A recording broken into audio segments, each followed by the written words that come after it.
but we can do it. We can do the same thing in a pre-training, during pre-training as well. So this is our well-known masked language modeling objective in monolingual case. So we mask something, we assume our language is like English, and then we mask it out and then trying to predict it back. So that way we know how to align words and sentences of the same meaning in the same space. What we can do is that we can do it for bilingual pair because there are so many translation pair we can get for free.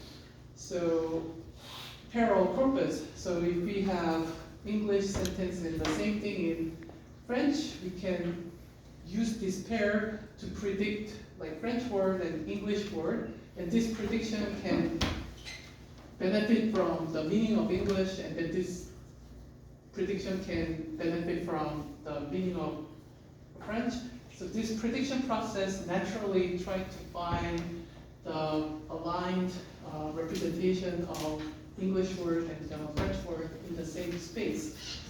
And we can imagine we can do similar thing between text and the image, because there are also large resources of English and its caption, the semantic pair, for this kind of pairwise training, pre-training. So there are many ways we can align English word and another language word semantically in the space, or across modality,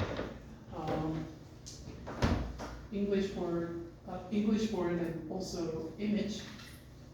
And another interesting way we can think of is sort of polyglot training, where, well, how about we forget what is English and which is French, and we just try this masked language modeling as if the entire Earth is speaking some weird language which is unioning English in every word. And that approach also works well for if your language is well represented in the web corpus.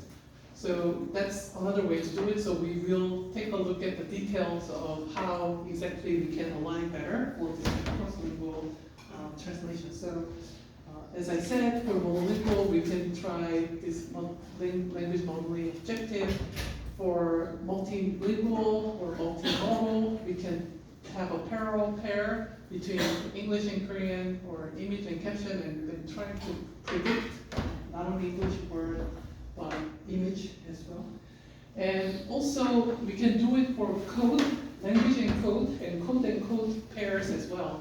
So there are so many tools. There is, I think most notably, CodePilot, where you can put in some natural language and then trying to generate the matching code. So if you are saying, I want Python code for quick search, they may generate quick search code, or you could do it between code and code. While you are writing half of the code, you want to find the entire code so that it can complete your work automatically. So you can imagine natural language versus Python, or Python versus Java. You can apply what we just seen between English and Spanish for those pairs. But of course, it will be useful if you have lots of resources like translation pair, code and the natural language pair, like code and code pair, like text and code pair, code text pair. If you can collect a lot of them during pre-training, that will help your job. And thankfully, we have GitHub, which is code corpus with natural language description, where you can pair code and the natural language that describes the code. So just like image and the caption, natural language caption that describes the image, so you can use that for code generation, code translation, code search, and so on. And then their pre-training is very similar to natural language, like multilingual model. So you either mask it and then try to predict it back, or you are trying to predict whether the word is masked and then predicted back replaced or not replaced.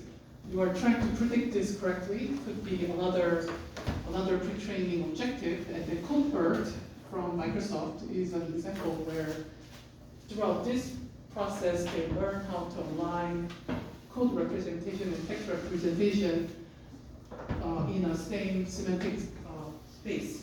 Okay, so I think this is good time to whoever talking about multilingual. Who is this? Yeah. First, yeah. Okay. Among